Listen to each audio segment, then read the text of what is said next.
Hello guys, কিভাবে আপনারা metro রেলে পৌঁছাবেন এবং কিভাবে মেট্রো রেলে যাবেন এটা আপনাদের জানাবো। আজকে এই ভিডিওটা দেখাবো।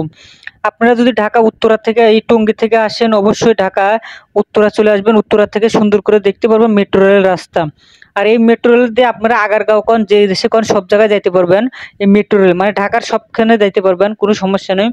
আর মেট্রো রেল অবস্থা দেখতে হলে অবশ্যই দিয়াবাড়িতে চলে আসবেন। দিয়াবাড়ি খুব একটা আকর্ষণ জায়গা, একটা খুব সৌন্দর্য জায়গা। আর অবশ্যই আমার ভিডিও যদি নতুন হয়ে থাকেন, আমার পেজে যদি নতুন হয়ে থাকেন, তাহলে আমার ভিডিওটা অবশ্যই চালু করে ফেসবুক পেজটারে ফলো দিয়ে রাখুন আর ইউটিউব চ্যানেলটারে সাবস্ক্রাইব করে রাখুন। আর এরকম নতুন নতুন ভিডিও পেতে ঢাকার ভিতরে অবশ্যই আমার সাথে থাকবেন। আর বিশ্বাস করুন ভাই, এই জায়গাটায় যে মেট্রো রেলে এখন যারা যারা চড়েননি তারা চালু করে চলে আসবেন মেট্রো রেলে। আর এই আস্তে আস্তে কিন্তু সৌন্দর্য জায়গা দেখতে পারবেন এই মেট্রো রেলে। আর অনেক সৌন্দর্য জায়গা এই মেট্রো রেলে। আমি যতই যাই অতই মুক্ত হই। আপনারা আস্তে আস্তে কিন্তু চলে আসবেন এই মেট্রো রেল স্টেশনে। স্টেশনে আসলেই কিন্তু সিঁড়ি দিয়ে নামতে উঠবে। আর এখানে নামায় দিবে একটা অটোরিকশা। অটোরিকশা ভাড়া নেবে 20